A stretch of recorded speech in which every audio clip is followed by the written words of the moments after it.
for you, because it has been a long journey for you to get to where you've gotten to. Winning that championship and that fight, watching that, it was almost like we were seeing a different fighter than what we've seen of you in the past. What was the preparation like for this fight specifically? And was there any differences between this fight and fights past? No, I think for me, the biggest thing when I'm going through any camp, it's about focusing on myself, focusing on my abilities, because that's really all I have control of. So, we just went through a solid 8 weeks of camp. We watched some footage on her, seen her strengths. And then, of course, just keeping that in mind. But other than that, it was just about me. And going into this fight, I've been into a world title situation before. So it wasn't my first rodeo when it came to fight week and stuff like that. But I think the thing that was different for me this week or that week, I actually started to get sick.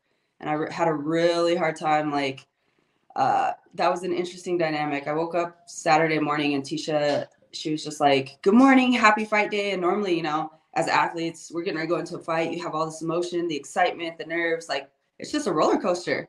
And this one, I was flat. I felt like I had razor blades in the back of my throat. I had a ton of pressure in my face.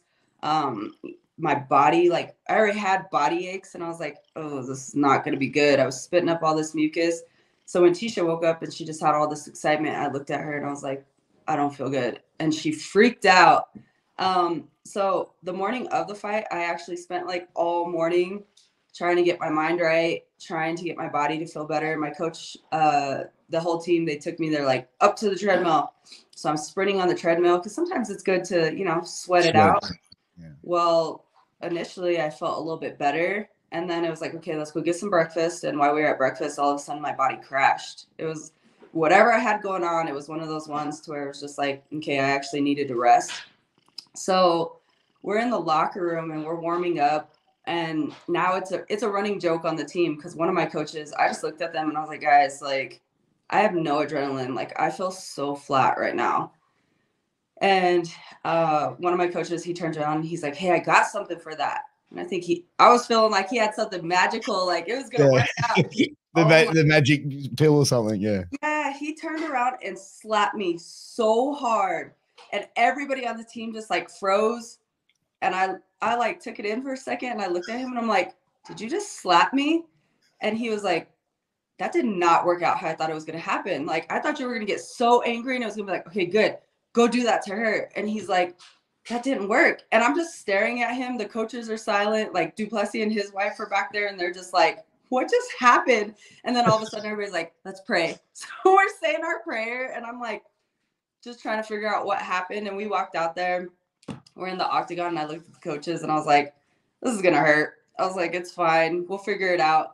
So I think that was the most interesting thing for me is learning how to I had to figure out how to navigate through that without having the normal feelings and emotion that my body had to, trying to just throw that aside for obviously the biggest moment. I've had to climb plenty of mountains and, it sounds silly because it's oh, it's just a cold or whatever. But honestly, I felt like I had the flu, I needed to lay down. And then when the fight started and we tied up, it didn't matter how great my camp was. My camp, I felt in phenomenal shape. And the minute we tied up, I just felt my muscle endurance go like this. And I was like, this is going to be a long fight. How does that affect your mindset though? Once, you're in there and you're sort of feeling that, does that sit in the back of your mind, throughout that fight?